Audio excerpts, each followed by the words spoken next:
Good evening, traveler. If you've come this far, you may be looking for a quieter place, a moment of silence, some respite from the thoughts that won't stop. I'm glad you came. Today, I want to invite you to walk through an ancient story, one of those that have survived the centuries, not because they're pretty, but because they hurt in a familiar way. The title is, What If You Entered the Minotaur's Labyrinth? Yes, that's right, that place with no exit, no logic, no return. But don't worry, you're not going alone. I'll be here, accompanying you. If you like this journey, you can like, comment, subscribe to the channel, but only if you want to. Now, if you can, turn off the lights. Lie down calmly. Take a deep breath. Take another breath. More slowly. Feel the air coming in and out. This moment is just yours. Close your eyes if you want. Now imagine you're on an island, a big island with mountains and wind. Its name is Crete. The sea below laps the rocks patiently. The air is salty and warm, and the cicadas scream as if they wanted to stop time. That's where the story begins, with a king named Minos, a proud, vain man who claimed to have the favor of the gods. To prove his authority, Minos made a deal with Poseidon. He asked the god of the sea to send a sacred bull. As a divine sign, Poseidon complied. The bull emerged from the waters, strong and shiny, but Minos didn't want to sacrifice it, as he had promised. He liked the bull so much that he decided to keep it for himself. A mistake. The gods, as we know, don't like to be deceived. As punishment, Poseidon made Pasiphae, Minos' wife, fall in love with the bull. Yes, really, fall in love. The result was the birth of a creature, the body of a man, the head of a bull, the Minotaur. Minos, horrified by this, ordered Daedalus, the greatest architect of his time, to create a prison for the creature, but not just any prison, an impossible place. No one could escape, not even its creator, and so the labyrinth was born, a space of stone and confusion, where every path leads to more confusion, where time bends, where reason is lost, a place that breathes with the nightmares of those who enter. Over the years, Minos began to use the labyrinth in a different way, not just as a cell for the Minotaur, but as an instrument of control. Every year, young people from Athens were sent inside. 7 boys, 7 girls. None returned. It was the price of peace between cities. It was a reminder of who was in charge. Now, it's your turn. You don't know why. Maybe you dreamed it. Maybe you were chosen. Maybe you just got lost and ended up here. But now you're in a dark room. The floor is stone. The walls are damp. An old woman looks at you calmly. He chose you, she says. You ask who he is. She doesn't answer. She gives you a dry loaf of bread, a glass of water. She tells you to eat it. You eat it. Slowly. It tastes like something forgotten. Outside, drums begin to beat. The ceremony has begun. 2 soldiers enter. Neutral gazes. They gently lift you up. You walk. The people on the streets look as if they know. Some look away. Others murmur prayers. The sky is orange. The sun is setting. And there, high on a hill, is the entrance. The mouth of the labyrinth. A hole in the rock, dark as a secret. The wind that comes out of it is cold. It smells of ancient stone, of old fear. The soldiers stop. You walk alone. The world seems to stop. And then, without ceremony, you cross the threshold. The daylight disappears. The sound of the sea falls silent. Inside, only your heart is beating. The silence is thick. The walls are high, smooth, unmarked. You walk, one step, then another, and you notice that the air changes. The space changes. Time changes. The labyrinth begins to transform you. You didn't come here just to face the Minotaur. You came to discover who you are when everything that defines you outside disappears.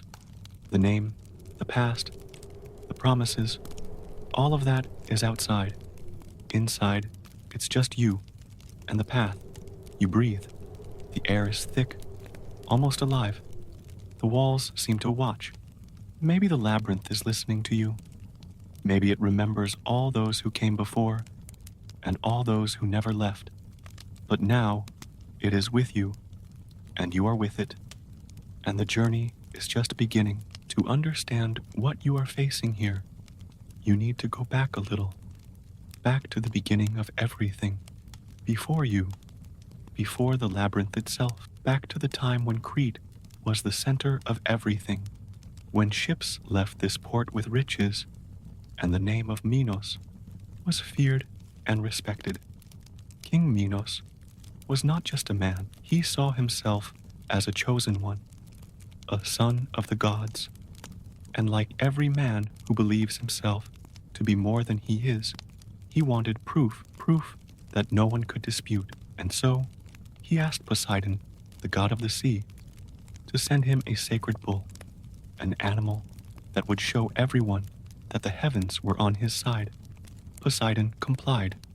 From the waters of the sea emerged a white bull, strong, almost divine, a clear sign, indisputable.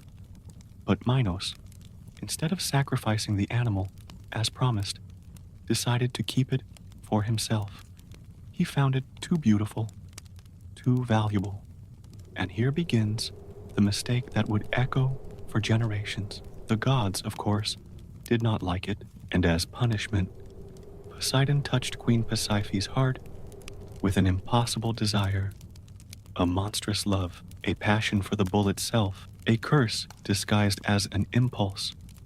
With the help of Daedalus, the great craftsman of the time, Pasiphae joined forces with the animal, and from this union, something different was born, a creature that no one wanted to name. In time, they gave him a name, Asterion, but few called him that. They preferred Minotaur, Minos' bull, a title that carries guilt, fear, and shame. The king, horrified, did not know what to do. He could not kill his wife's son, but he could not leave him in sight either. And so, he returned to Daedalus. He asked him to create a prison, but not just any prison. Create something that not even you can get out of, said Minos. And Daedalus obeyed. He built it with stone and calculation, but also with fear. He created a space that bent the laws of logic, where every exit led to more entrances, where those who entered lost their sense of direction and of themselves. The labyrinth was not just a place. It was a trap of perception, a mental web, an architectural punishment. Daedalus knew what he was doing, but he did it anyway. Maybe out of fear, maybe out of ambition, maybe because artisans are also prisoners of their own talents. The Minotaur was locked inside, and the king could smile again on the outside, because on the inside, everyone knew. That was an open wound on the island, a pain buried alive. Over time, Minos found other uses for the labyrinth. When Athens lost a war to Crete, they had to pay a tribute. Every 9 years, 7 young men and 7 young women would be sent to the labyrinth as an offering, a payment in flesh, a reminder of who was in charge. There was no trial, no chance, just names scratched on a stone. It was a condemnation disguised as tradition, and no one left. Over the years, the labyrinth stopped being just the Minotaur's prison. It became a symbol, a myth, a warning. For the young people of Athens, it was the ultimate terror. For the Cretans, a shameful secret. And for the king himself, perhaps a guilt he never admitted. And now, here you are, inside this structure, made to confuse, to consume, to hide what should not be seen. You walk these walls and feel the weight of the stories that came before. Each stone seems to hold echoes, ancient screams, forgotten footsteps. The labyrinth does not attack you. It waits. It watches. It shapes. And you begin to wonder, what is worse, the monster that awaits you, or the path that makes you forget it? With each turn, you feel that you are further away from who you were and closer to something you cannot name. The Minotaur is still there, somewhere, but now, perhaps the most dangerous thing is not him. Perhaps it is what the labyrinth is doing to you, the way it slowly erases certainties. It exchanges your memories for doubts. It shows you that monsters are not always ugly, and prisons can be beautiful on the outside. King Minos thought he had solved one problem, but he created another. A problem that is now yours. And the labyrinth is just beginning to get to know you. You wake up to the sound of the sea gently lapping against the rocks. Not a loud sound. It's as if the world outside is still asleep. Your eyes open slowly. The ceiling is made of dark wood. Old, it smells of salt, old dust, damp straw. You don't know where you are. The bed you lie on is made of crushed hay, hard, uncomfortable, but your body is too tired to care. You try to remember what happened, but the memories come to you like fog, blurred images, nameless faces, loose phrases, something about a lottery, something about a debt, and his name, Minos, the king, the name that no one says out loud. You sit up in bed, your feet touch the cold stone floor, your head spins a little. Outside, the sky begins to lighten. A crack of light comes in through the window. A smell of dried fish, of stale bread. An old man passes by outside. He sings something softly. In ancient Greek, a woman enters without knocking, hooded. She watches you for a moment. Her eyes are unhurried. They are the eyes of someone who has seen much. You are the 14th, she says. The last of this cycle. You don't understand, but you sense that she means it. She holds out a cloth with a piece of hard cheese, a dried fig, and some water. Eat. They'll come for you soon. You eat slowly, in silence. Your stomach hurts, but the food is tasteless. Your mind seems far away. She sits down beside you. Do you have a name? You ask. She smiles sadly. I used to. Now I'm just the one watching. You try to ask more, but she gets up and leaves. Outside, voices begin to rise. A small crowd gathers near the stone steps. Ordinary people, peasants, soldiers, priests, all looking up at the top of the hill toward the entrance to the labyrinth.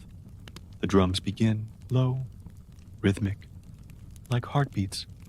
You're led by 2 guards, one in front, one behind. They don't say anything, they just walk.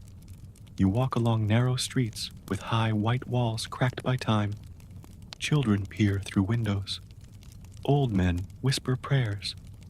A young woman offers you a wilted flower. You don't understand the gesture, but you take it and keep it. The path goes up. The sun hasn't fully risen yet. The light is golden, but cold. The wind blows sideways. It carries sand and silence. Above, the palace. Large, complex, proud. But you don't enter it. You follow a path to the side, and then you see it. The entrance to the labyrinth. It's not as grand as you expected. It's just a simple archway, made of dark stone. But something about it makes your skin crawl. There are symbols scratched into the sides, faded names, handprints, a smell of old iron, of damp, of fear. You stop. So do the guards. One of them holds out his hand. Inside it, a small piece of red rope. You take it to remind you that there is a way out, he says. That's all he says. And then he walks away. Now it's you. Only you. The entrance breathes. The air that comes out is cold, almost like a sigh. You look back. All the faces are watching you. No one smiles. No one cries. They just wait. You take a deep breath and go in. The light disappears almost immediately. The world closes in. Your footsteps echo. The air is heavy. The walls are high, damp, uneven. You feel the first curve, and then another, and another. The floor seems to tilt. The ceiling narrows. The silence changes. It thickens. You stop. Look around. There is no turning back. Even if you tried, the path has already changed. The labyrinth lives. What was behind is now to the side. What was close is gone. You lean against the wall, cold as ice. Your heart beats too loudly. The air rushes in too fast. You close your eyes. You try to remember your name, your home, who was waiting for you. But everything seems distant, as if you had entered another existence. And in a way, you did. The labyrinth is not just a place. It is a state, a strange mirror, a whisper that tests you. You take another step, and you realize there is no noise. None. Not even the sound of your feet.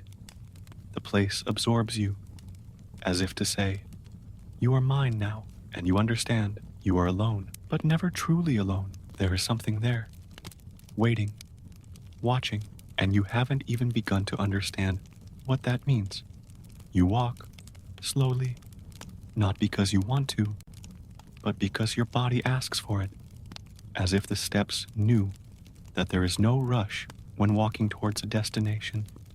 The path that leads to the center of the labyrinth is made of worn, damp, uneven stone.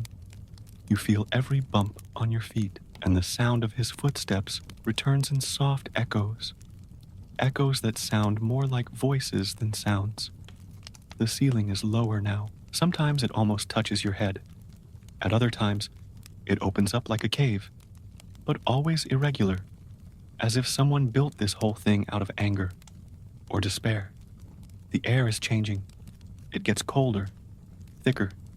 There is a smell of moss, mold, rusty iron, and something else, a sweet smell, almost imperceptible, like rotten fruit or old meat. You wonder how long it's been since anyone has been here, but feel someone passed by not long ago. A thread of fabric torn at a corner, a drawing made with charcoal, a blurred footprint in the dust. You touch the wall. It pulses. It's subtle, but real, as if she were alive, as if the labyrinth breathed. You follow. Ahead, the light dims even further. The darkness is not complete, but enough to blur the contours. You reach out your hand to touch the air. It looks denser, almost viscous. You feel like you're going through layers, and each layer holds a different silence. There are cold silences, empty silences, and there's this one, an attentive silence, like someone who listens without being seen. You remember the wilted flower? He's still with her.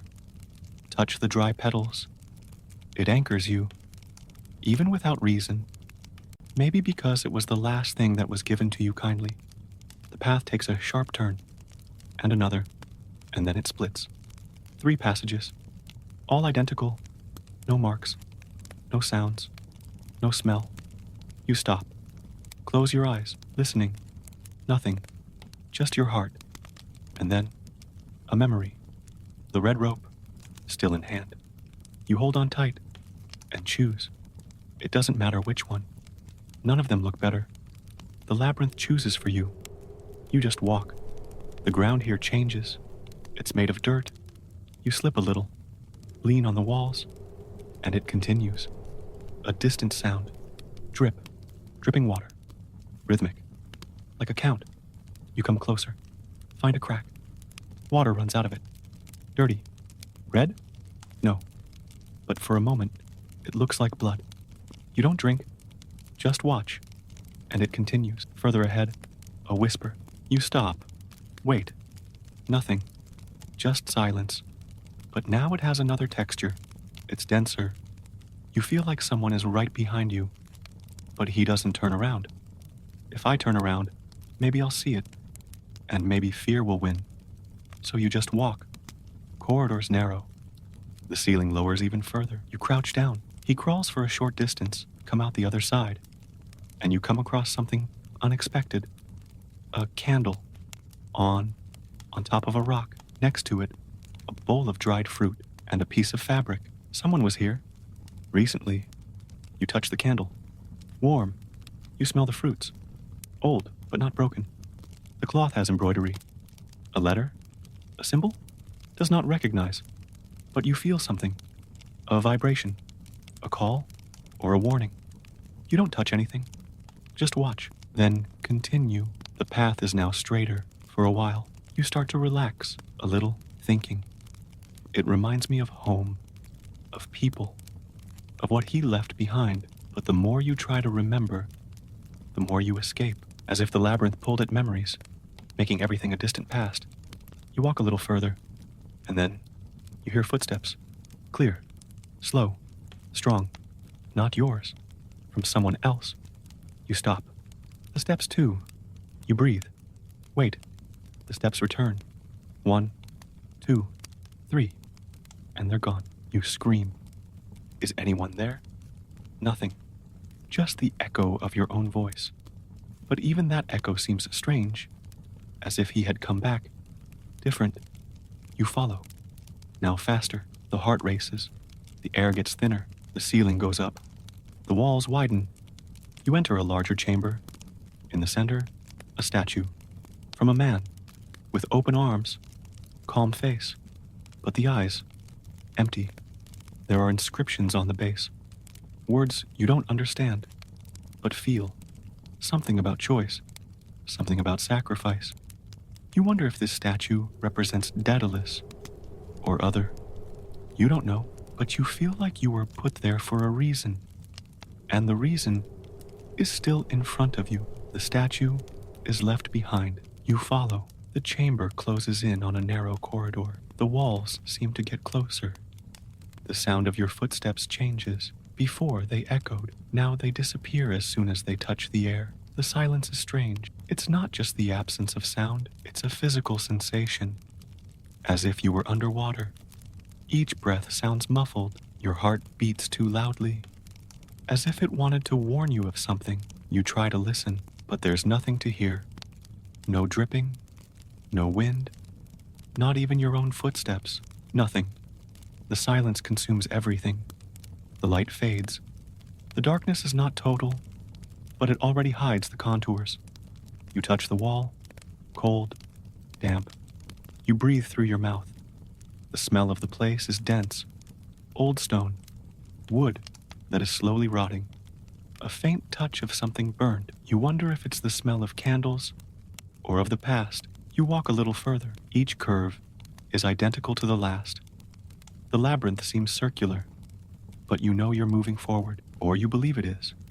Time loses its shape. You don't know how much time has passed since you entered. Minutes? Hours? A whole day? Your body aches, as if it were days. But the rhythm of the world outside no longer matters. Here inside, there is only now, and now is made of stone, still air and waiting. You think about sitting down, but you don't want to stop. Standing still seems more dangerous. As if the labyrinth likes those who give up. You walk, and then you stop. A noise. Finally, a small sound, like a fingernail scraping against stone. But only for a second. Then the silence returns. You try to convince yourself that it was your imagination, but you don't believe it. Your body knows when it is being watched. And now, it knows. You touch your pocket. The rope is still with you, the piece of cloth too. They are small objects, but they make a difference. Reminders that something exists outside of here, that you existed outside of here. The corridor changes, it gets wider. The wall to the left has marks, scratches, small symbols, scratched with something sharp. You run your fingers along it. Still fresh. Others have been here. They marked the passage. They tried to leave a message, but nothing is clear. Only the certainty you are not the first, nor will you be the last. And that scares more than it comforts. You continue. The silence continues. Sometimes you have the feeling that something is moving behind you. Too fast to see, too slow to ignore. It doesn't turn. It just keeps going. Each turn is an effort. Each step, a choice. You feel the tiredness in your muscles, but also a strange concentration, as if the labyrinth were testing you. Not your strength, but your attention, your presence. You step on something different. Soft. You look down. A piece of fabric. Part of a tunic? Frayed. Dirty. You don't recognize it. But you know, it's not yours. Another memory of someone who perhaps never left, or perhaps left differently. You continue, a longer corridor now. At the end, a faint glow, not of fire, nor of sunlight, a whitish light, almost blue. You approach. The source is a small opening in the ceiling. Natural light, the first since you entered.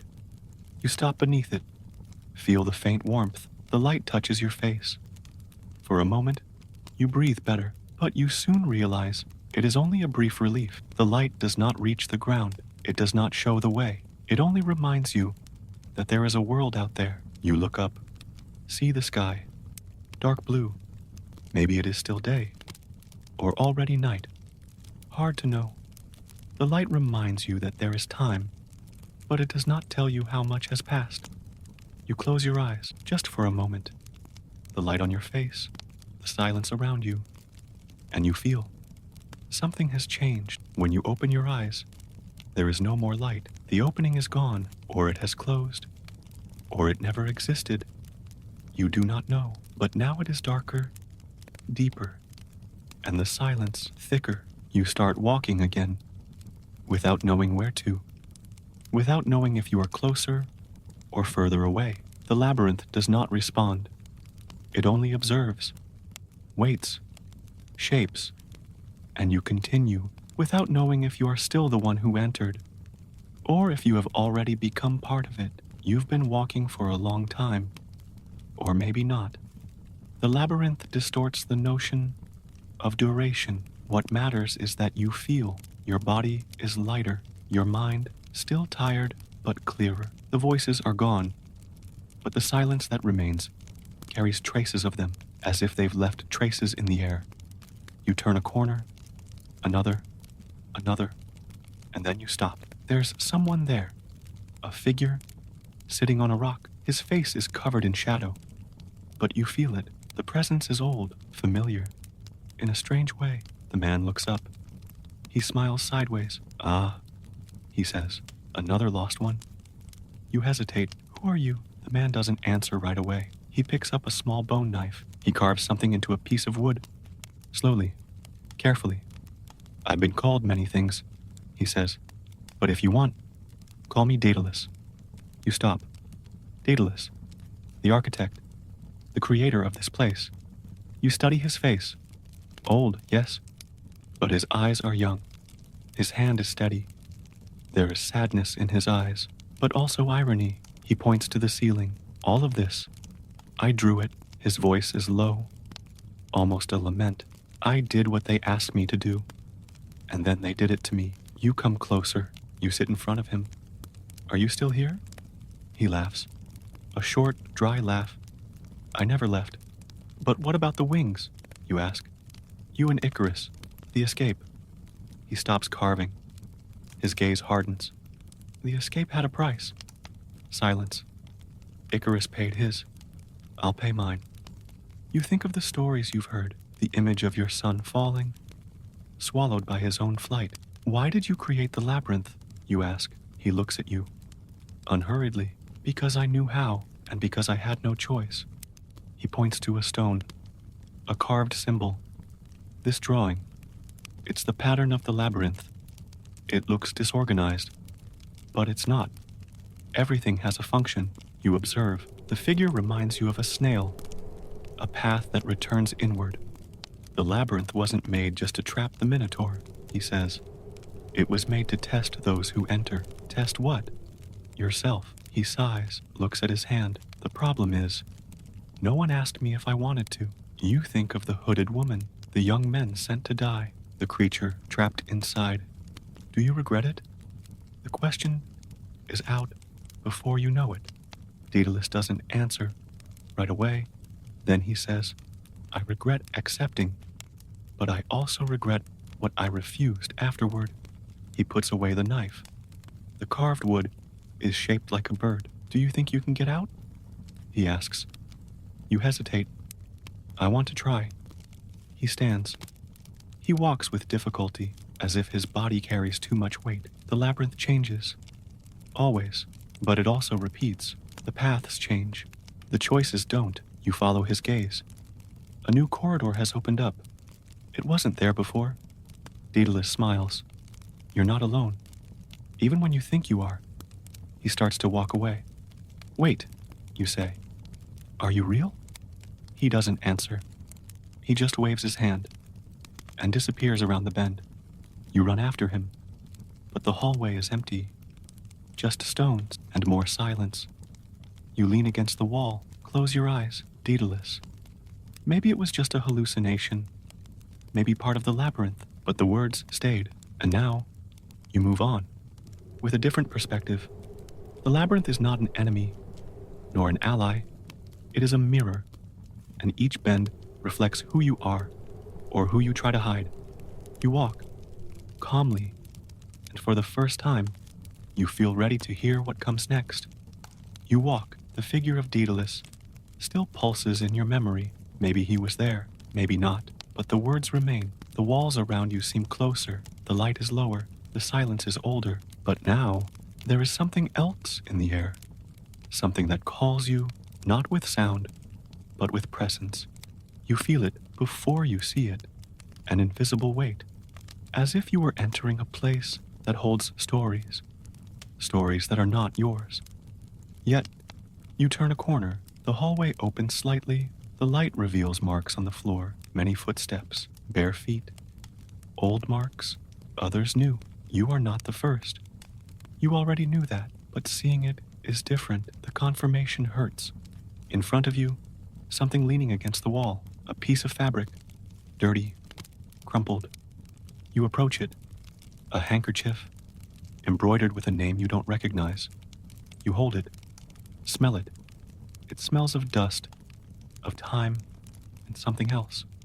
Maybe tears. Beside it, there is a broken sandal, small, almost childish, and a necklace of broken shells.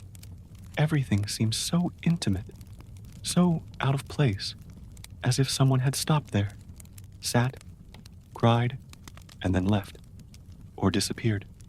You feel a knot in your chest, a sense of loss, even without knowing who they were, as if each object carried a piece of someone who was left behind. You keep walking. The walls are now scratched. Short phrases, single words, names, dates, some written in a hurry, others drawn with care. One sentence catches your attention.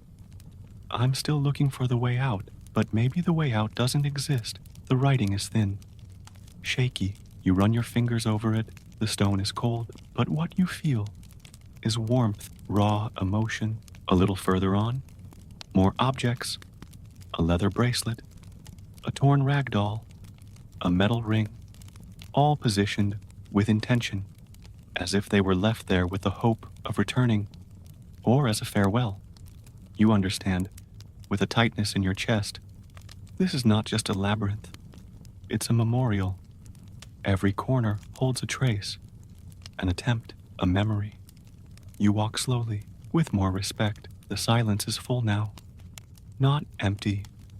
It carries the sound of stories you haven't heard, but feel. And then, as you turn a corner, you stop. There's a figure on the ground, huddled, not moving. You approach it carefully. It's a body, but not dead, sleeping, or pretending to sleep. A young man, dirty clothes, pale skin, shallow breathing. You talk to him. No response. You touch his shoulder. He stirs.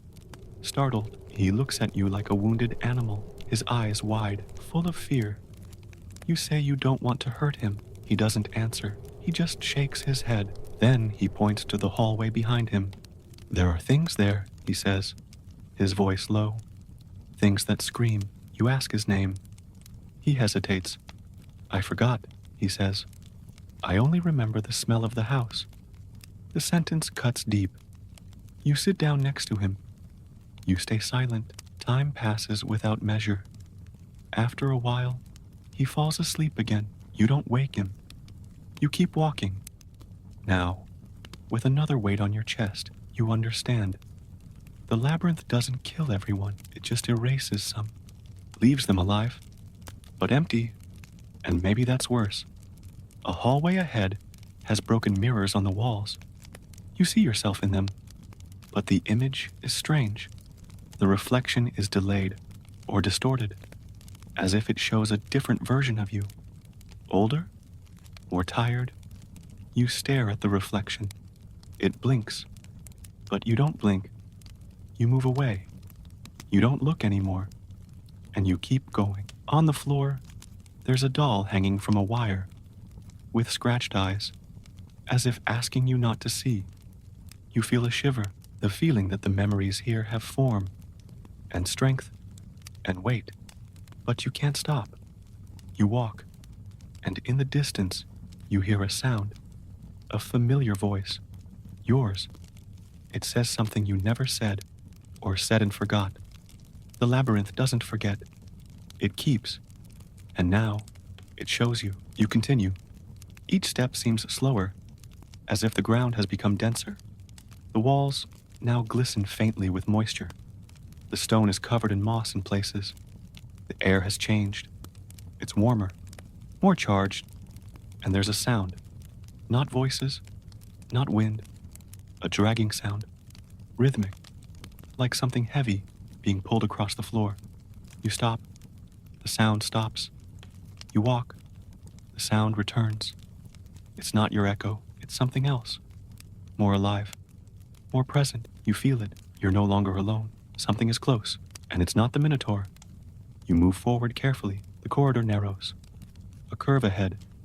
You lean against the wall, take a deep breath, and look. It's dark, but your eyes have adjusted. There, at the end of the corridor, is the thing. It's not big. It's not fast, but it's wrong. It walks, hunched over. Its arms are too long. Its feet drag, and its head is down, as if it's ashamed or tired. Its body is covered in rags. Its skin is gray, almost bluish. You smell it before anything else. Strong, sour, a smell of abandonment. The creature stops, as if it has noticed you, but it doesn't look. It just sniffs the air. Then it starts walking again, slowly, as if it wasn't in a hurry for anything. You step back, but it doesn't follow. It just walks away, disappearing into another hallway. You wait a bit, and then you walk over to where it was. The floor is scratched, as if nails had been used instead of tools. There are marks on the walls, small, repetitive, an obsessive pattern. And there are words, scratched with something hard, a name, or an attempt at one, repeated dozens of times, as if someone wanted to remember itself, or convince the stone of its existence. You feel sorry, not afraid. It didn't try to hurt you. It just existed. It just survived. The creature didn't seem hostile, but it seemed forgotten, like someone who had been in the dark for too long hearing voices, too long without touch, faceless, nameless. You wonder, what if it was one of you, one of the 14, someone who came in and never left, someone who got lost until he became something else? The thought sticks to you like damp dust. What if the labyrinth doesn't kill the body, but erases the mind? You don't want to think about it now, but it's too late. The image of the creature won't leave your head. It walks hunched over, but it used to walk upright. It has human hands, but you don't know what to do with them anymore. You feel a chill in your stomach, not from fear, but from identification. You keep walking. The air closes in, but not from danger, from memory. The path changes again. The stone becomes smoother. The curves are softer. It seems like you've entered another part of the labyrinth, less aggressive, more silent. But the silence is no comfort now. It seems full, as if the creature were still there, as if it were following you. You look back, nothing. But the sound, it comes back, slow, dragged, and then it stops again. You don't run. You just walk, but now you feel a gaze. Not malicious, but constant. As if the being just wanted to not be alone anymore. You remember the doll, of the sandal, of the handkerchief with the name. All that's left here are fragments, people who tried to keep some memory. But with time, even that falls apart. And what's left? A body that walks, that breathes, but doesn't remember why. The creature is a warning, or a reflection, or both. You stop, sit down for a moment, lean against the cold wall, close your eyes, breathe slowly, and say, softly, your own name, just to make sure you still remember it. The sound of your voice is real, but even that seems fragile in here. You get up, walk, steadier, not out of courage, but out of necessity. Now you know what the labyrinth can do, and you don't want to become that. The creature is gone, but it left something in you, a wordless warning, an unexplained sadness, and you keep going, one step at a time, because stopping would be starting to forget. You follow. The corridors now seem smoother, the floor less uneven, the curves slower, as if the labyrinth were breathing more slowly. You still feel the weight of the creature on your shoulders, the memory of that bent body, dragging memories through the stone. But now, something has changed. There is a new sound. It is not of stone, nor of footsteps. It is lighter, like the sound of a string vibrating, almost musical. You stop. Listen. It is subtle, but real. A faint, continuous sound, coming from somewhere ahead. You follow, drawn.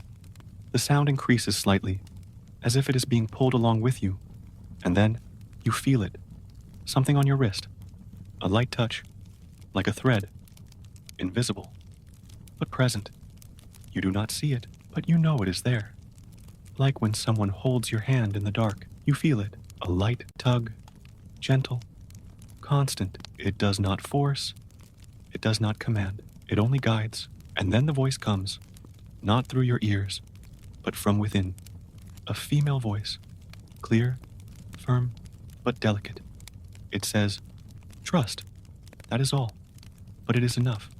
You close your eyes for a moment, and the thread takes hold. It is not physical. It is like an instinct, a memory that is not yours, a certainty that appears without explanation. You walk, and the thread guides you, every turn, every choice. And for a moment, everything seems too easy. You become suspicious. Why now? Why help? And who is on the other side? You try to remember the story.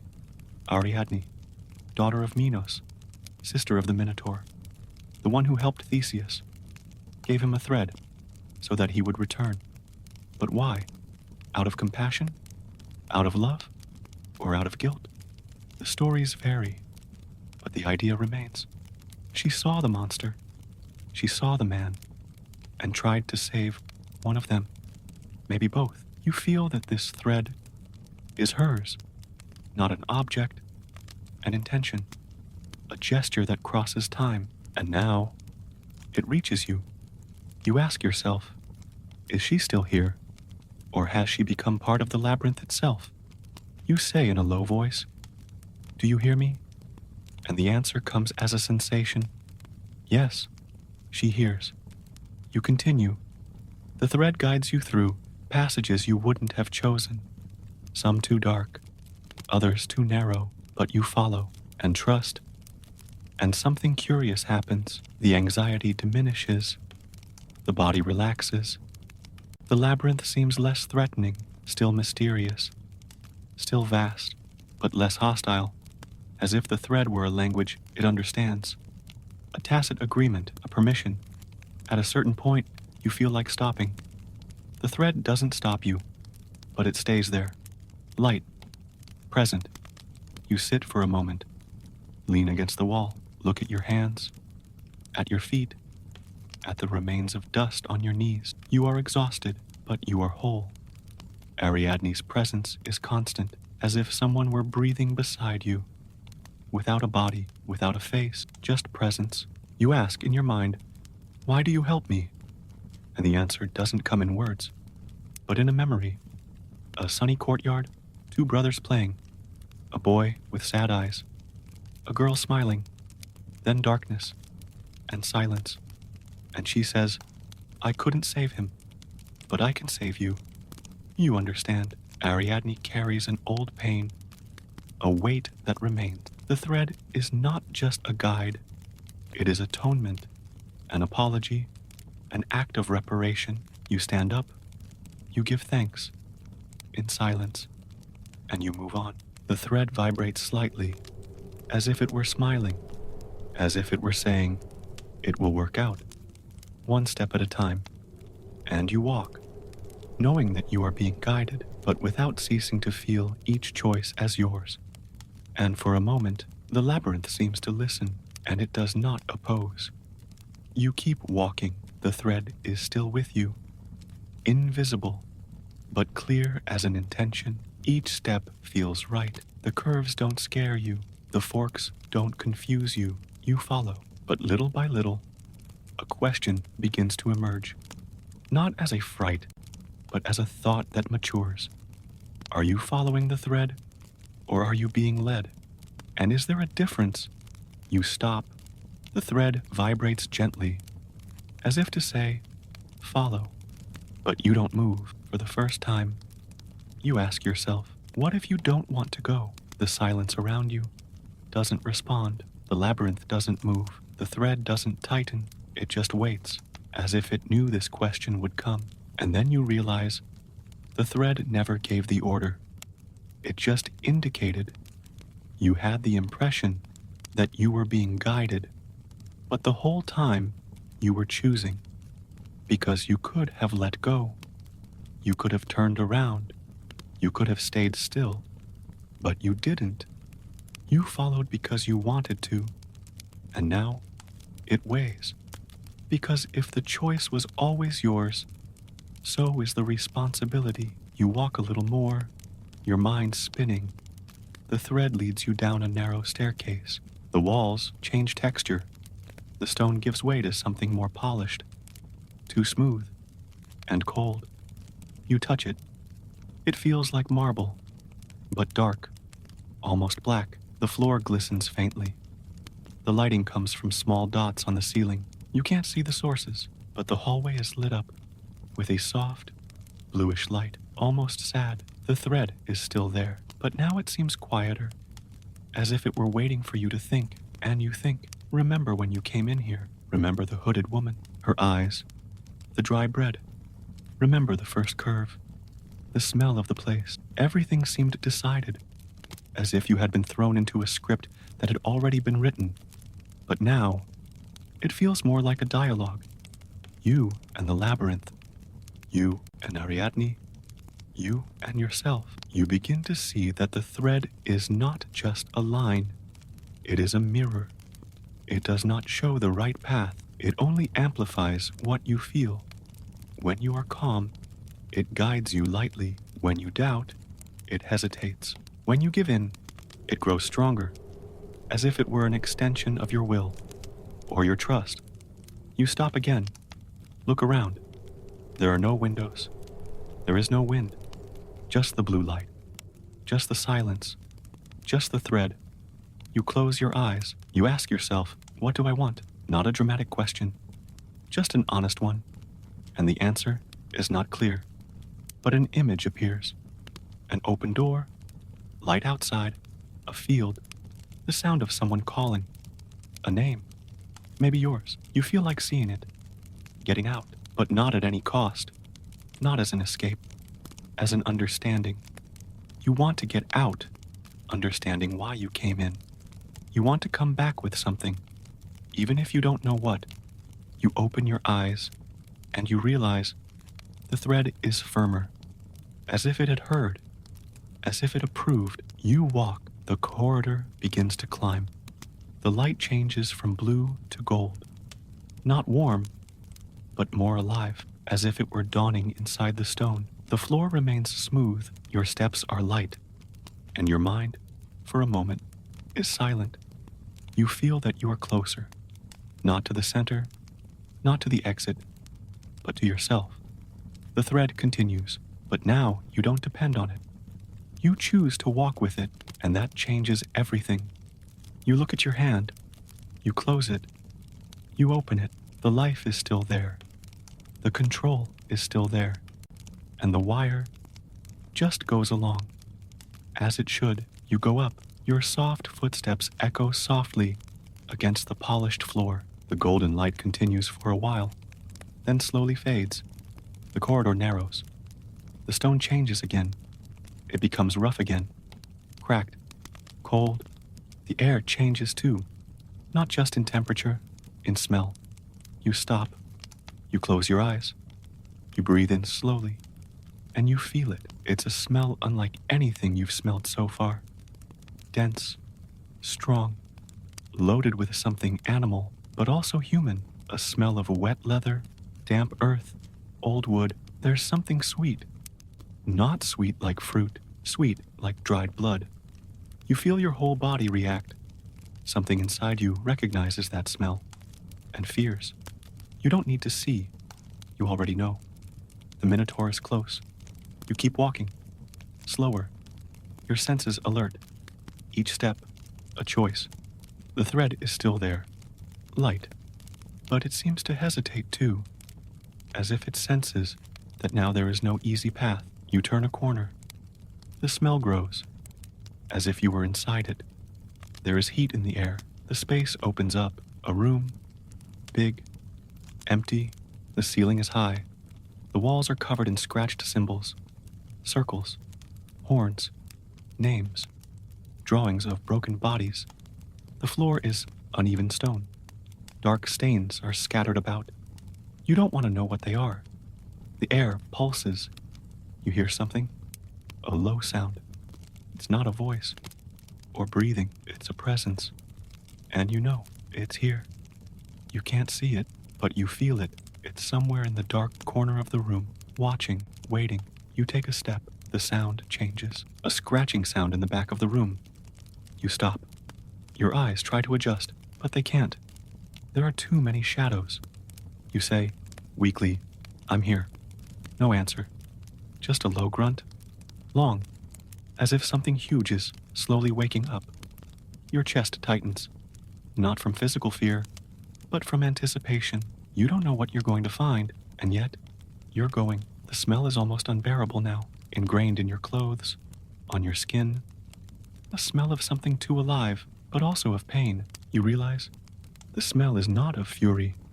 It is of sadness, of abandonment, and that changes something inside you. The Minotaur is here, but it doesn't attack.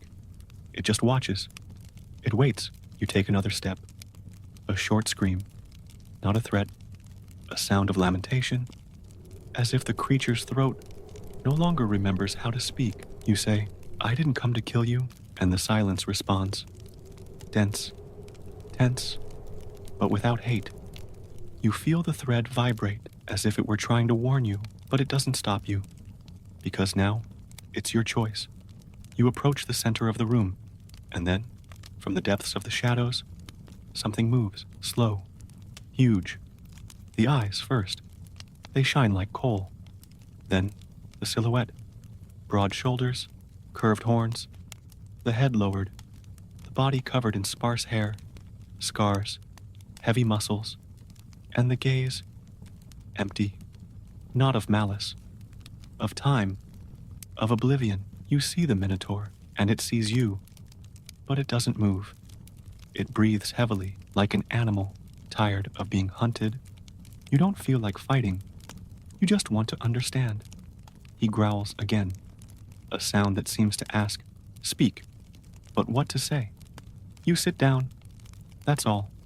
Not as surrender, as respect. The smell is still strong, but you no longer refuse it. It is part of you, like your own pain, like your existence. And now you see, the Minotaur is not just a beast. He is someone who never had a choice, and who now, like you, is just waiting for meaning. You breathe. The thread vibrates. But now, you don't want to follow. Not yet. You want to listen. You remain seated. The Minotaur does too. Neither of you moves. The room remains dark. The air is still thick. But the silence now has a different quality. It is no longer oppressive. It is respectful. as if the labyrinth itself stopped to observe this moment. You feel tiredness spreading. Your shoulders feel heavy, your eyes burn, your body cries out for rest. But sleeping here, in front of him, and yet it seems inevitable. There is something hypnotic about the environment, in the rhythm of the creature's breathing, in the heat emanating from the stones. You close your eyes for a moment, just to rest, and then everything changes. You dream, not like someone who dreams random images, but like someone who dives into a space between worlds. In the dream, you are a child. You run across a field. The sky is blue. The wind blows lightly. Someone calls you from afar. You recognize the voice, but you don't remember who it is. You turn around. You see a house, a figure at the door, but you can't reach it. The ground seems to give way beneath your feet. You run, but you don't move. The figure enters. You close the door. You scream. No one answers. The field goes dark. The sky closes in. And then you hear screams. Not yours. Others. Many. Muffled, distant screams. As if they were trapped underground. You fall to your knees. Look at the ground. And see faces. Hands. Eyes. People who sink. And call out. And fall silent. You wake up with a start. Your breathing quickens. Your body tense. You're still in the room. The Minotaur is still there. But something has changed. He's stood up. He's closer. He's watching you. Not with anger. With curiosity. Or with a mirror. As if he recognizes something familiar in you. You don't back away. You're sweating. Your heart is still racing. But his eyes don't threaten. He makes a sound. Quiet. A noise that sounds like a question. You shake your head. I don't know what I'm looking for, you say. He sits down again. His heavy body touches the ground carefully. You feel that the dream wasn't just yours, that something was shared. The labyrinth allows these intersections, those gaps between minds. You still feel the field, the house, the face of the figure who abandoned you. Maybe that's what the labyrinth wants. For you to see, for you to remember, for you to face it. You take a deep breath. You're awake, but part of you remained in that field, and that transforms you. The Minotaur breathes with you, as if you were in sync, as if something invisible united your destinies. You realize that you weren't scared of him. The fear you felt before evaporated. What's left now is something else. Sadness, maybe, compassion, or understanding. You don't know how much time has passed, but your body is lighter, as if the dream had lifted a weight. You stand up slowly. The Minotaur doesn't react. He just follows you with his eyes. You make a gesture of respect, of goodbye. He doesn't respond, but he doesn't need to. There's a silent agreement between you now. The thread vibrates again, as if to say, it's ready. You look back one last time. The Minotaur remains, alone, but different, as if the encounter had opened something inside him too. You follow. The corridor greets you with silence, but now it is a silence that welcomes, no longer one that isolates. You walk more lightly, with the dream still pulsing and the smell of the beast still on your skin, but the fear that is left behind. And perhaps, for the first time, you understand. The center of the labyrinth is not death, it is the mirror. You walk, your body is lighter, your mind is fuller. The encounter with the Minotaur was not just a crossing, it was a mirror. And now, each step seems to reflect this image. You think, who were you before you came here? You try to remember the face you wore, your habits, your certainties, but all of that seems far away, like an old garment, still yours, but no longer useful. The labyrinth has this effect. It doesn't change you by force. It only takes away what was on top and lets what was below breathe. You ask yourself, what's left? You walk a little further. The corridors are still silent. The walls are now lighter, not white, but less heavy. The light that comes from above, from where, you don't know, is soft, almost gentle. The thread continues with you, discreet, calm, as if it also knew that now is the time to think, to remember, to feel. You lean against a wall, sit down for a while, and listen to yourself. Your inner voice is clearer and calmer. You remember who brought you here. Not the name, but the feeling, the look of someone who put you on this journey, out of fear perhaps, out of belief or out of love. You feel all of this mixed together, and no complete answer. You touch the stone, warm for the first time, warm as skin, and you ask yourself, how many versions of yourself have been left behind? The one who was afraid, the one who wanted to escape, the one who believed that monsters were always different, the one who thought that everything had an explanation. All of these are left behind, and you continue on, a little emptier, but also more truthful. You see yourself now as a traveler, but also as a ruin of yourself, and you're not ashamed of it. The path did not destroy you, but it wore away what did not need to stay. You feel that the labyrinth has cleansed you, not violently, but insistently, showing what was underneath.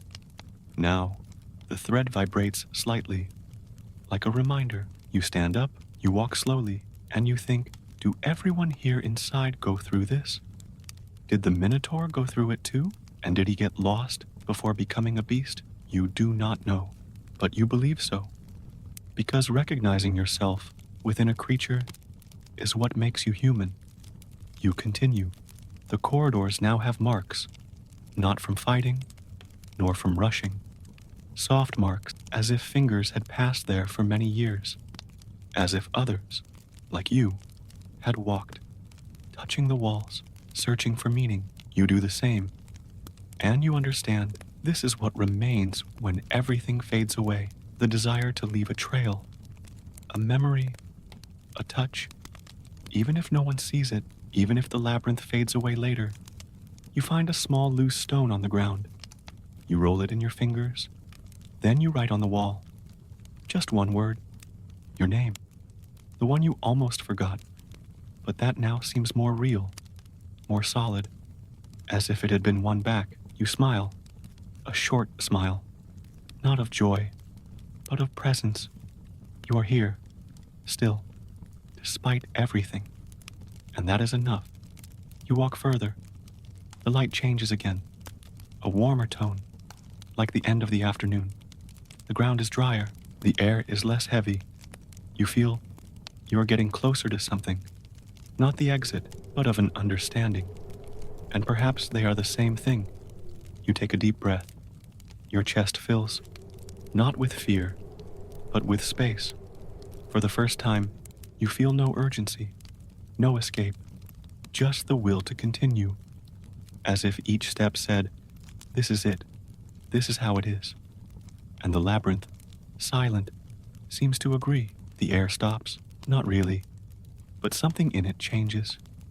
You feel it, as if time slows down, as if the labyrinth itself holds its breath. The corridor ends in a wide opening, an oval, irregular space, covered in shadows, but not total darkness. There is light, coming from the ceiling, through a crack, thin, but enough. The room is silent, not like the previous corridors. It is a denser silence, the kind that seems alive, that watches. You enter carefully. Your feet touch smooth stone. Cold, in the center, a figure. He is there, the Minotaur, sitting, motionless. The light touches him lightly. You see his outline, his head lowered, his broad horns, his heavy body. There is hair on his chest, scars on his back. His hands, yes, hands, are holding something. A bone? A piece of wood? Hard to tell. You stop, a few meters away from him, and he looks up. His eyes are sad. There is no hatred, no fury. There is exhaustion, as if he were waiting. Not an enemy, not a victim, but someone who could see. That's all. See. You feel the hairs on your arms stand on end, but you don't move. The Minotaur doesn't either. Time stands still, and then he takes a deep breath. A deep, low sound, as if he were pulling the whole world through his lungs, and then he lets it out. A painless groan. Just exhaustion. He stands up slowly. His body is gigantic, but he doesn't threaten. He just exists. He turns to you. His eyes don't accuse you. They just ask, "Why did you come?" You imagine he would ask. And you don't have a clear answer, because you don't know. Because you were sent. Because you wanted to understand. Because you needed to. You take a step. He doesn't move. He just watches. The smell is strong. The same as before. But now you recognize more layers. The smell of stone. Of old sweat. Of memory. He takes a step. The stone groans under his weight. But the gesture is calm. As if to say, "I'm here." You feel that this is it. There is no threat. Just presence. Only truth. You get closer. Until you are just a few meters away. And the two of you just look at each other. For too long to measure. He raises his hand. Shows you what he holds. A shard of mirror. Cracked. You see your reflection there. Distorted. But yours. He holds out the mirror. Like an offering. You don't hold out your hand. You just watch. And understand. He shows you what's left of himself. What he still reflects. What he still remembers. You whisper, "Do you remember who you were?" He grunts, a sound that is not an answer. But it is not a denial. Maybe he remembers. Parts of a childhood, a name, Asterion. Yes, that was the name. You remember it now. The name that almost no one says. Because it is easier to call him a monster, a beast, a thing. But he was someone. He is someone. And he stands before you. With the cracked mirror, with his sunken eyes, with his heavy body, and with a loneliness that almost fills the entire room. You sit down. So does he, like before. But now, face to face. No weapons, no words, just the two of you. And what each of you carries. You take a deep breath. So does he. As if, for a moment, the entire labyrinth allowed itself to stop. As if everything that had happened up until now had been to get to this point. You and the Minotaur. Two versions of something broken. Trying to understand each other. You and the Minotaur remain there. Sitting. Silent. The air between you carries a strange tension. Not of fear, but of tentativeness. As if something wants to be said, but has no form yet. He holds the cracked mirror. You watch. The reflection in it dances, distorted. The light from the crack in the ceiling illuminates fragments of the creature's face. The broad forehead, the sunken eyes, the scar near the neck. You wonder how long he has been here. How long has it been since anyone has looked at him, really seen him, without screaming, without attacking, without running away? He raises his face, stares at you, and makes a sound. It is not a word. It is a lament. A guttural sound. Trembling. Like the beginning of a forgotten question. You do not understand, but you feel it. You shake your head. He tries again. A different noise. Almost musical. Like a melody made of pain. You close your eyes. Listen. Try to translate with your body, with your skin, with silence. And you understand something. He is trying to speak, not with tongue, but with memory, with gesture, with intention. You respond with a movement. You open your hands. You show that you have nothing. He watches. He repeats the gesture. Open hands, empty, and for the first time, you see something shine in his eyes. A spark, a warmth. You say softly, "Do you remember Ariadne?" He doesn't react, but something in the air changes. You insist, "Did she love you?" The silence weighs. He turns his face. He stares at the wall. There, among the lines, you see something. A drawing. Simple. Two faces. One with horns, the other with long hair, holding hands. The line is primitive, but clear. He did that, or kept it. You touch the drawing. He turns around again. His eyes shine, not with anger, with something closer to longing. And guilt? You ask, did she try to help you?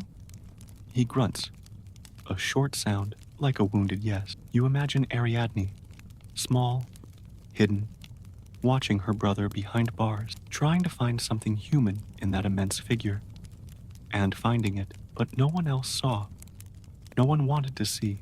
Minos, the father, saw only the shame, the mistake, the punishment, and he locked his son in stone. And now, here you are, centuries later, faced with the same gaze, faced with the same pain, and all you can do is stay. Listen. The Minotaur touches his chest. He knocks once. Then he points at you. A slow gesture, firm. You understand. He recognizes you. He sees something in you that reminds him of him. And you see it too. You say, I'm trying to get out too. He nods, an almost human movement, as if he understands, as if he wants to. He points to the corridor behind him, the darkness, the unknown, and then he looks at you. The gesture is clear. You can go, but not alone. He wants to go too. You think. The idea scares, but it also makes sense. The labyrinth doesn't want you to run away. It wants you to choose, and the choice is now, before you. Take the monster with you, or leave him. You reach out your hand. He hesitates. Then he brings his hand closer. His fingers are thick and rough, and he touches your hand lightly, as if testing the weight of the gesture. You hold it firmly, and in that touch, something changes. The whole room seems to breathe, as if the labyrinth itself were sighing in favor. For the first time, there is no fight, there is no death, only trying, and that is rarer than you might think. You hold his hand for a moment longer, then you let go. But the gesture remains. Something was sealed there, not in words, but in presence. You watch the Minotaur move away a little. He sits down again, near the drawing on the wall. He runs his fingers over it, carefully, as if he were remembering. Without rushing, you remain standing, watching, thinking, and the question comes, not as a doubt, but as a burden. Why do we call him a monster? Because he has horns? Because he doesn't speak our language? Because he lives in the darkness? Because he was locked away and forgotten? Or because we prefer him to exist far away, where we don't have to face what we did to him? You think about his body, so strong, so strange, but his gaze is human, more human than many faces you've seen out there. The Minotaur doesn't attack, he doesn't roar, he doesn't demand, he's just there, existing, carrying a burden he didn't choose.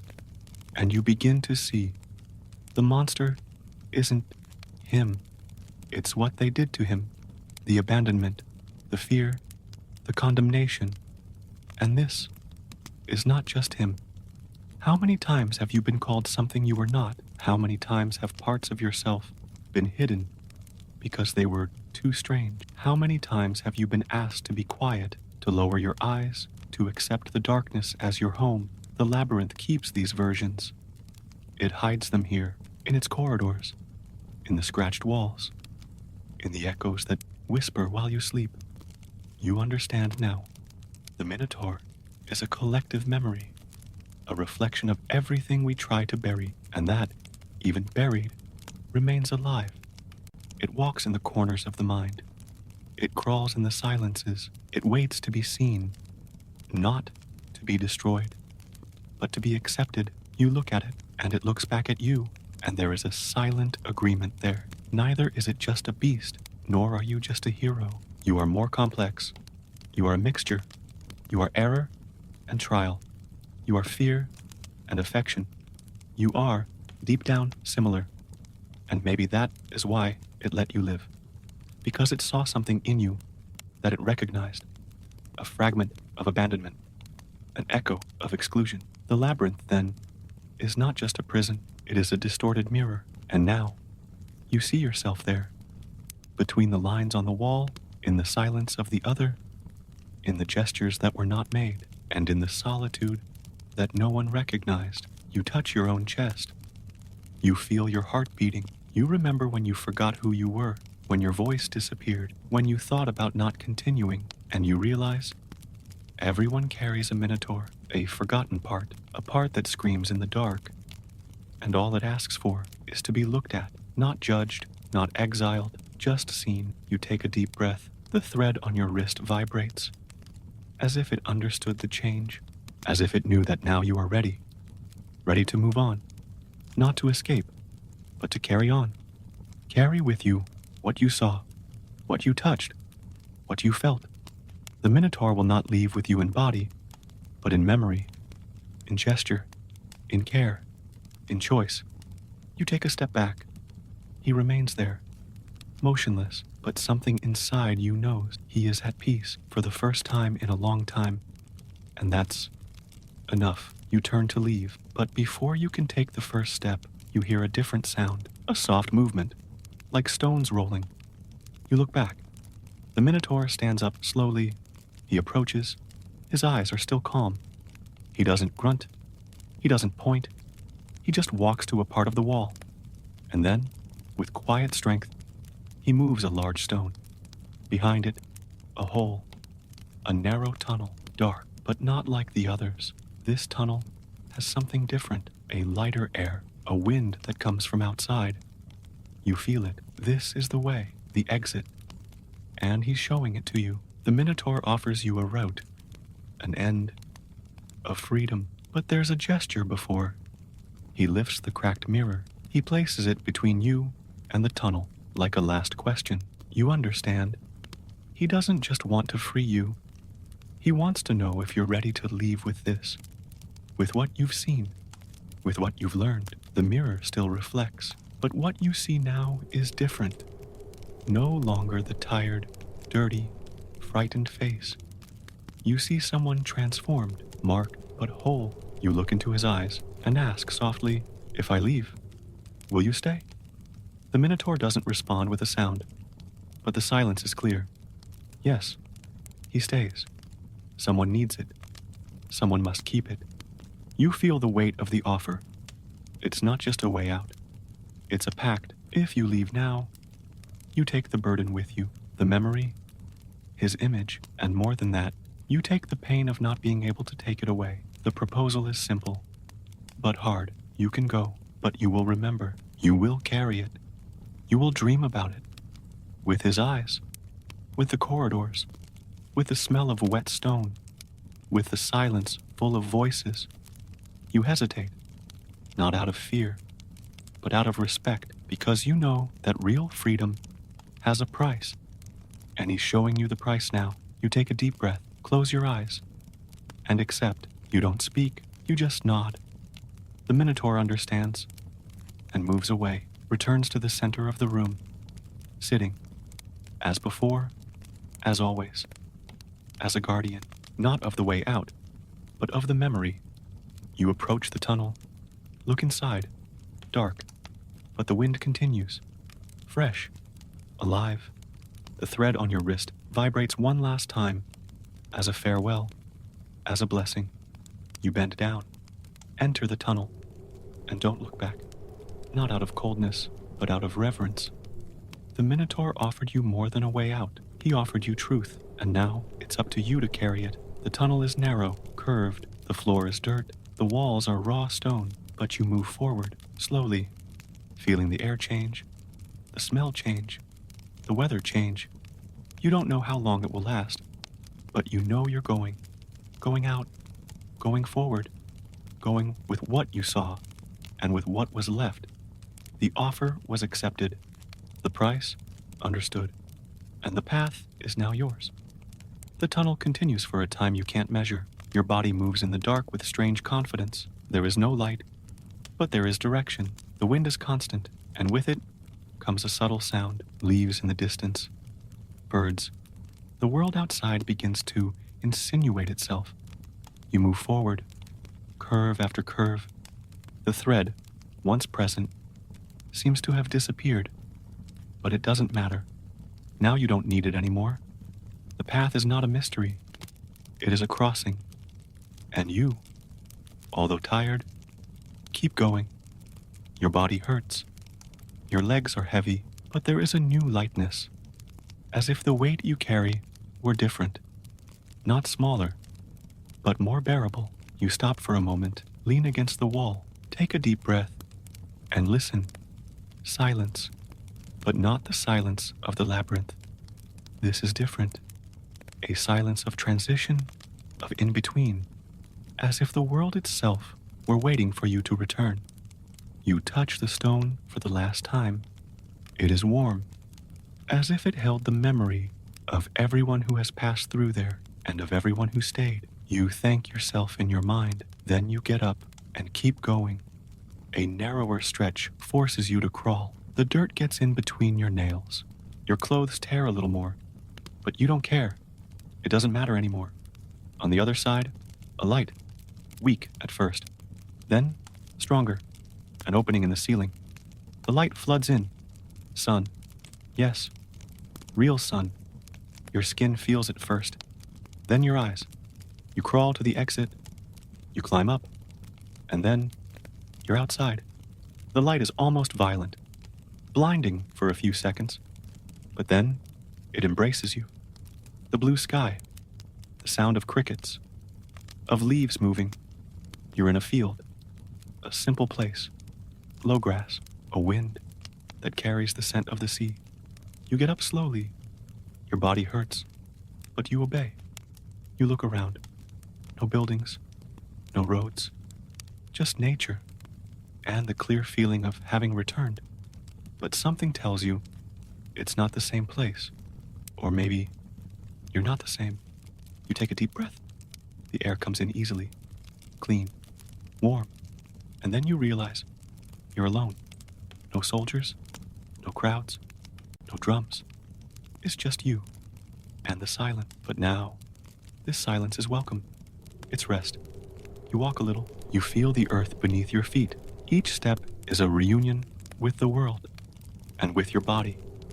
You sit on the grass. You look up at the sky, and you close your eyes, your face turned to the sun. And what you feel is not victory, nor relief. It's a kind of quiet sadness, an unspoken goodbye, a longing that's already beginning to emerge. Because part of you stayed there, in the stone, in the Minotaur's gaze, in the scratched corridors, in the silence full of voices. And that's okay. Not everything needs to be carried all the time. Some things just ask to be remembered.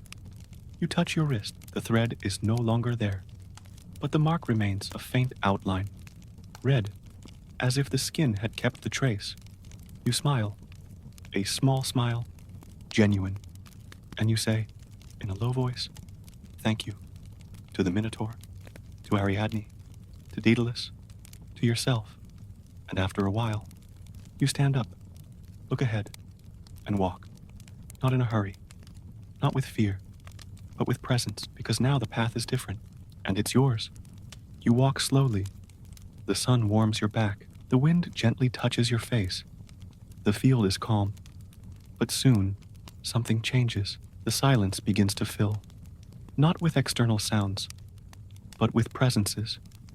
You feel before you see, as if the air around you carries a living memory. You stop, and in the distance, you see a figure, still, standing, inert. You get closer. Your eyes need time to believe it. It's someone you know very well, but impossible. The person smiles, a smile you haven't seen in years. Maybe you can't even remember the last time. Your chest tightens. You want to speak, but you can't. You just watch. The figure says nothing. It's just there. Then it turns around and walks in silence, disappearing behind a curve in the field. You don't follow, not because you don't want to, but because you feel like you shouldn't. This isn't a reunion. It's a memory. You keep walking, and others appear. One by one, forgotten faces, people who were part of your history, people you tried to erase, people you loved, people you lost. They don't speak, they don't even touch, they just look, as if they wanted to be seen one last time, as if the way out also needed this, to cross what was left unresolved. You see a child, It's you, running, laughing, barefoot, eyes shining. Then you stumble and cry. You kneel down next to it. You try to touch, but the image disappears. It wasn't meant to be touched, just to remember. You feel tears in your eyes, and you let them fall, without shame, without restraint, because now you feel like you can, that you should. A woman appears, long hair, dark eyes. She looks at you like someone keeping a secret, and you remember a love that didn't end, that just slowly went out, like a forgotten candle. She smiles and disappears, and you, standing in the middle of the field, breathe heavy, but clean. The labyrinth is behind you, but it left traces, and these ghosts are part of that. They don't haunt, they don't accuse, they only ask for a moment of presence, of recognition. You give it, and move on. An old man approaches. He walks slowly, looks into your eyes, and nods, a gesture of approval or farewell. You don't know who he is, but you feel that he matters, that he was with you at some point. He touches your shoulder and disappears. His hand is still warm on your skin. You continue. The field changes color from green to gold. The light fades. The day leans. And with it, the ghosts move away, one by one, unhurried, without drama, as if to say, everything is okay, and you believe. For the first time in a long time, you believe. You walk further, and in the distance, a solitary tree. You sit in the shade, lean against the trunk, close your eyes. The ghosts are gone, but something of them remains. A peace, a relief, a different kind of silence, a silence that welcomes. You take a deep breath. Night approaches, but now it's not scary. You're out, but you haven't forgotten, and that's the key. You carry what matters, and let go of what weighs too much. You touch your chest, you feel your heart, and you whisper, I remember. And that's it. That's enough. You are still under the tree. The late afternoon light spreads across the field. The wind blows slowly. Your skin feels the cold approaching. But inside, something remains warm. You think of the Minotaur, of the last look, of the silent gesture. The image of him sitting among the rocks comes back to you clearly. And then, something happens. You open your eyes, and he is there. Again, not physically, but in a clear, firm, real image. On the horizon, far away, on top of a small hill, silhouetted against the orange sky, huge, motionless, curved horns, broad shoulders. He doesn't move, he just watches. You don't move either. The air between you is pure silence, but full of meaning. You feel that he has come to say goodbye. There are no words, only presence. As before, as it has always been, he is distant, but it is as if he is next to you. The wind touches your face and seems to carry his breath. You smell the labyrinth for a brief moment. Wet stone, warm earth, and longing. You raise your hand, a short wave, trembling. He doesn't respond, but something in his body changes. A slight tilt of the head, an almost human gesture, an acknowledgement, a cycle that closes, and then slowly he turns and disappears behind the hill, without noise, without haste, without pain. He just leaves, and the field becomes a field again. The hill becomes just stone and grass again, but you know, he was there, somehow, or you were, in the memory, in the truth that now lives with you. You lean against the trunk again, your eyes burn, but you don't cry. There's no need. The moment has already said it all. What's left now is to move on. You close your eyes, let his image settle in your mind, like a landmark, like a place that exists only inside you. The Minotaur didn't stay in the labyrinth. He stayed inside you, and that's not a burden. It's care, it's responsibility, it's memory. You breathe and feel. You're ready. Not to forget, but to remember with ease. You stand up, your legs are still tired. but steady. The sky slowly darkens. Stars appear. One by one, the path is not over yet. But it has changed. The world outside awaits you. But now, you have something else. Something the labyrinth gave you. Something no one can take away. You look back, to the direction he was. You smile, and say softly, "Thank you." And then, you turn around, and walk, one step at a time, with him inside you, and all of you.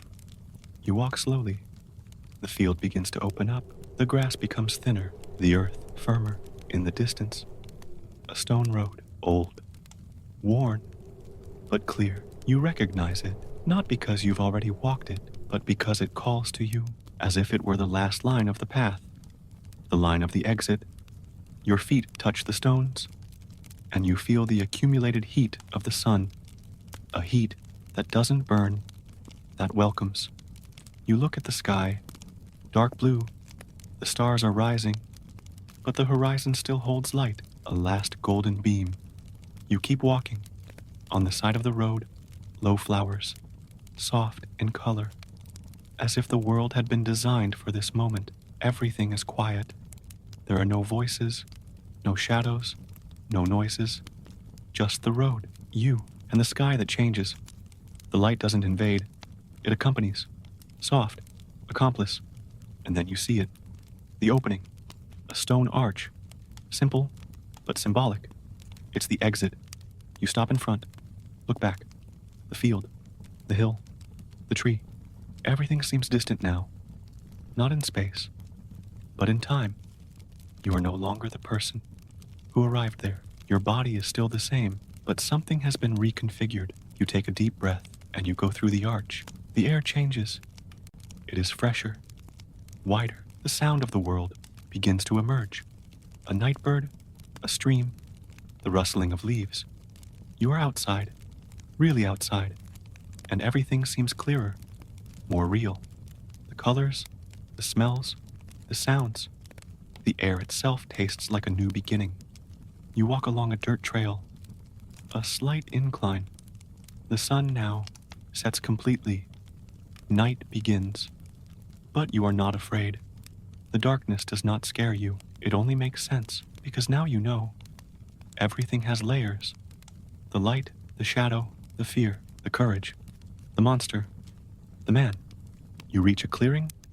In the center, a small, unlit fire. Someone passed by there, maybe recently. You sit down, look at the embers, the memory of fire, the memory of heat. You touch the ground, feel the texture of the dry earth, and you are grateful, in silence, not to anyone in particular, but to the path, to the Minotaur, to the labyrinth, and to yourself, for having stayed, for having gone, for having returned. You close your eyes, you listen to the world, the sound of life around you, the natural rhythm of things, and you breathe, long, deep, sincere. The sunlight is gone, but you carry it inside, because now you know what it means to leave and what it means to return, and maybe they are the same thing. You lie down on the grass, you look at the sky, the stars are many, clear, calm, and you are at peace. The path was long, but necessary, and now everything is quiet, not because it is over, but because it has changed. You wake up to the sound of birds. The sky is still dark, but there is enough light to see the outline of things. You get up slowly, your body aches in different places, but it is a good kind of tiredness. The kind that comes after you have done what you needed to do. You walk through the clearing, pick up a twig, scribble on the ground without intention, just to see what it is like to touch the world again. And it is strange. Everything seems the same, but it is not. The stone, the leaves, the smell of the air.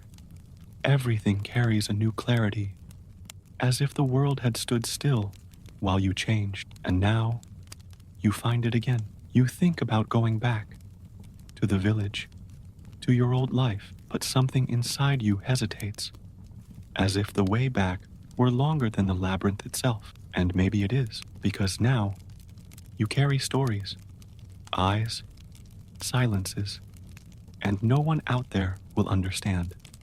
Not because they don't want to, but because they were not there. They did not hear the voices. They did not see the drawings on the wall. They did not touch the mirror. You ask yourself, how to tell this? How to explain what has no name? And the answer comes quickly. Maybe you don't need to tell. Maybe you just need to live with more care, with more listening, with more presence. You remember the ones you saw in the field, the ghosts, the memories, the versions of yourself, and you feel a strange kind of gratitude because now you carry them with a different intention, not as a weight, but as a map. You know who they were, and you know who you are, at least for now, and that is more than many have. You find a smooth stone. You sit down. The sun begins to rise slowly. The light advances like clear water, and you think, who will believe? Who will listen with their heart? Maybe no one, maybe someone, but that's not the most important thing. What matters is what's left, the silence that now lives inside you, the calm, the clarity, and the memory that monsters also have sad eyes. You breathe, long, deep. The wind hits your face, and you don't fight it. You just let it pass. You remember the first time you were afraid, the moment you thought about giving up, about staying there, to be just another name scratched on the wall. And now, look at this with tenderness, because all that brought you here, the falls, the curves, the encounters, you won't come back the same, but you don't need to either. The world doesn't expect the same. It only expects you, present, alive, able to see what others don't see. You stand up. You stretch your arms. The sun touches your skin, and you feel like smiling, not out of joy, but out of acceptance. The return is not grand. There are no crowds, nor parties. It is silent, internal, and complete. You look around, and you know the way. Not from maps, but from feeling. And you start walking, one step at a time, without rushing, without fear, only with truth. And the truth is enough. The days pass, without fuss, without rushing. You walk through old places, with new eyes. People look, some smile, others avoid you, and you don't force anything. You just observe. The world outside continues. The market, the boats, the sound of conversations. Everything seems to have stopped while you crossed what no one sees. And now, even amidst the noise, what accompanies you most is silence. Not the heavy silence of the labyrinth, but an internal silence. Alive, warm, a kind of new space inside you, where things can happen without rushing, where thoughts move more slowly, where fear doesn't dictate the pace. You wake up early. You sleep easily. You eat without anxiety. Your body reacts more carefully, with more presence. And all of this comes from silence. You feel it even when there is sound, in someone's laughter, in the sound of the sea, in the crackling of burning wood. It is there, beneath everything, like a base, like a margin. You begin to notice things that previously went unnoticed. The shape of a leaf, the sound of an old door, the breathing of someone sleeping nearby. None of that has changed, but you have. Now, you realize. Now, you respect, and it all started there, between those walls, in the darkness, between fear and encounter. You don't tell anyone. There's no why or how. The story is yours, and you live in silence. Sometimes someone asks, "Were you among the 14? You respond with a gesture, a look, a half smile, and that's enough, because those who need to know feel it. The silence you carry says more than words, and those who listen understand. You learn not to explain. You learn to be, and that's new. It's light. You start helping with simple tasks, carrying baskets, washing fabrics, mending fences, small things. But now, they mean more, because they're done with a different intention, with a different listening style, with a different rhythm, and silence accompanies.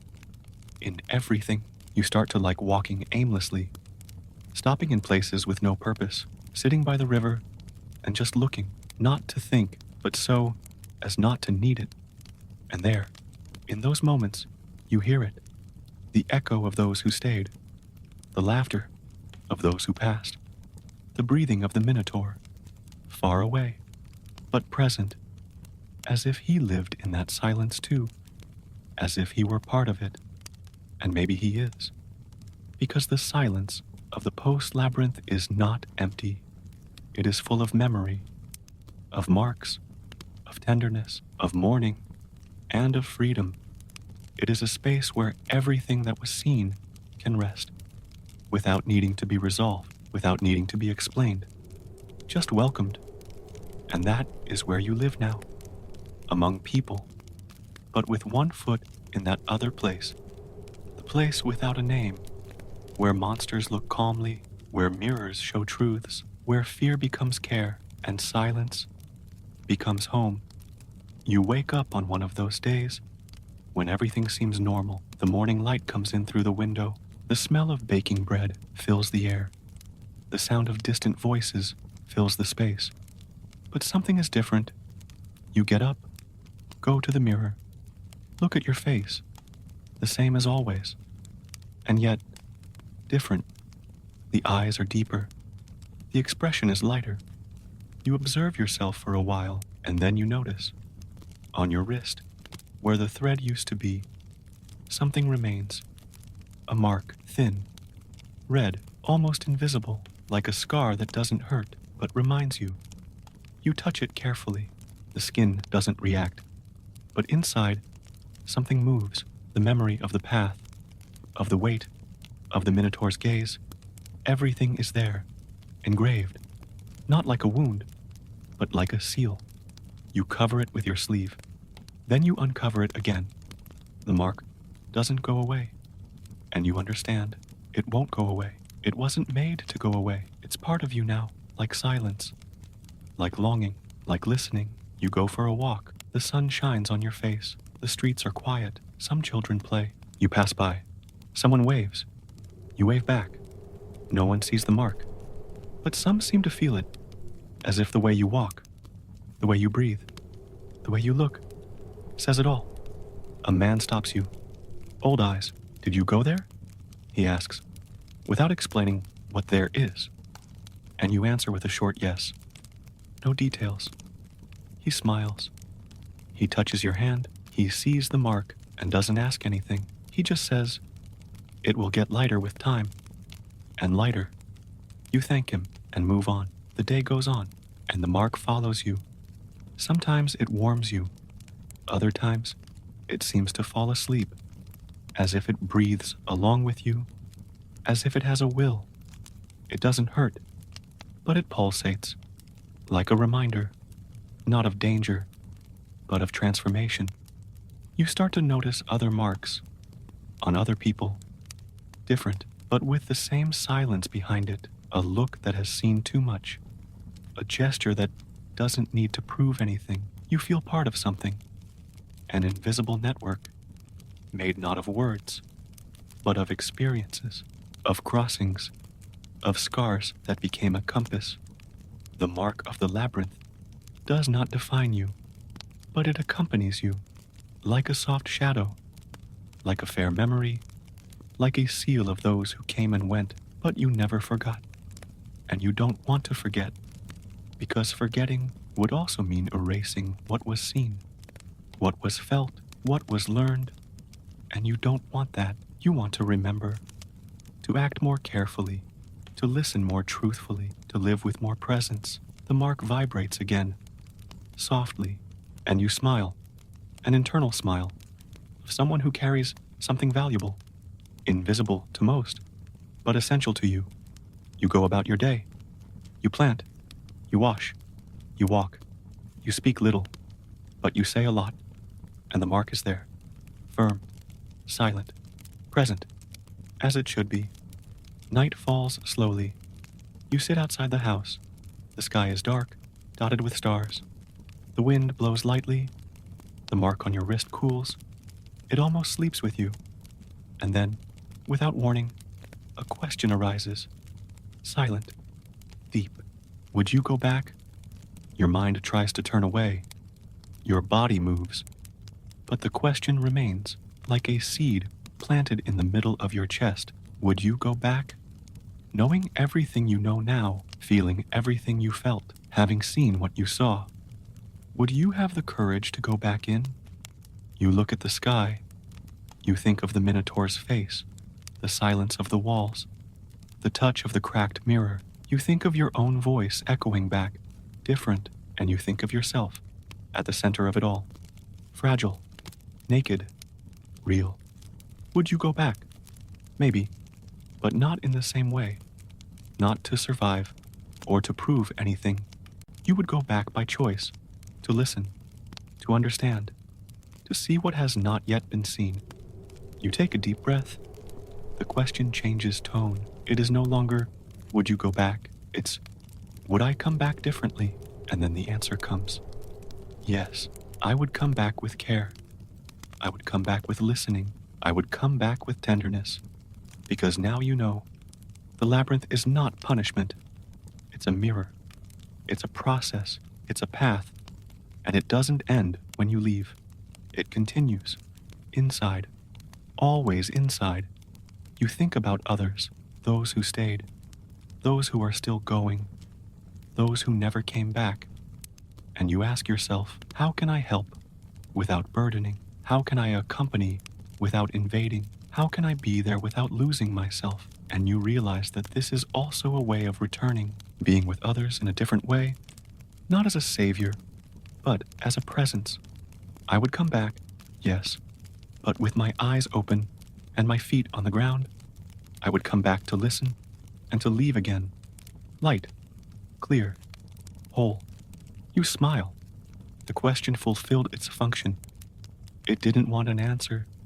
It wanted to generate reflection, reverence, gratitude. You look at the mark. It shines softly in the moonlight and whispers back, we've come back so many times. Without realizing it, you understand. Life is made of small labyrinths, of subtle curves, of encounters that dismantle and rebuild us. You don't need to go back to stone, because part of you never left, and part of you has already learned to walk in peace. You close your eyes, listen to the night. The question dissolves, like light mist, and what remains is only you, present, alive, ready. The night is quiet. The wind blows steadily. You remain seated. Your body is calm. Your mind is silent. There is no rush, no questions, no expectations, just presence. The sky above is vast. The stars seem closer, and you feel smaller, but not insignificant. Light, as part of something bigger, something that doesn't need to be understood, just felt. The mark on your wrist rests. It doesn't vibrate.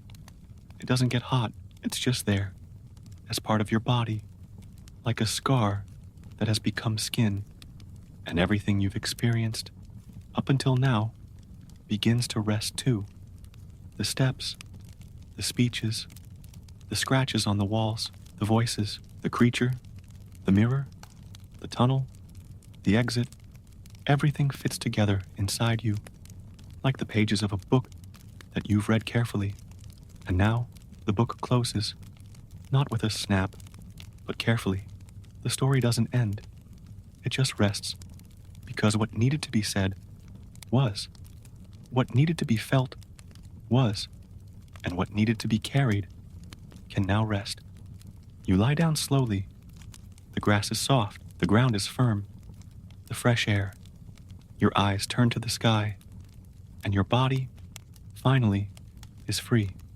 Sleep comes effortlessly, like a wave that recognizes the sand, like a blanket that molds itself to your body, like a hand that already knows the way to your chest. You don't resist. You just allow it. Your thoughts darken. Your breathing slows down. and the world begins to fade away. A sound of leaves in the distance, a cricket, the soft rustling of some small creature. Everything soft, everything gentle. Your heart beats calmly, without haste, without fuss. You are out, but you didn't run away.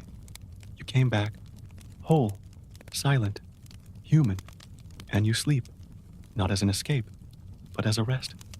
Your body is grateful, your soul calms down, your mind is still, and sleep, that old companion, takes you carefully, slowly, deeply, to the center of yourself, where there are no minotaurs, no mirrors, no labyrinths, only peace, and there you remain. Good night.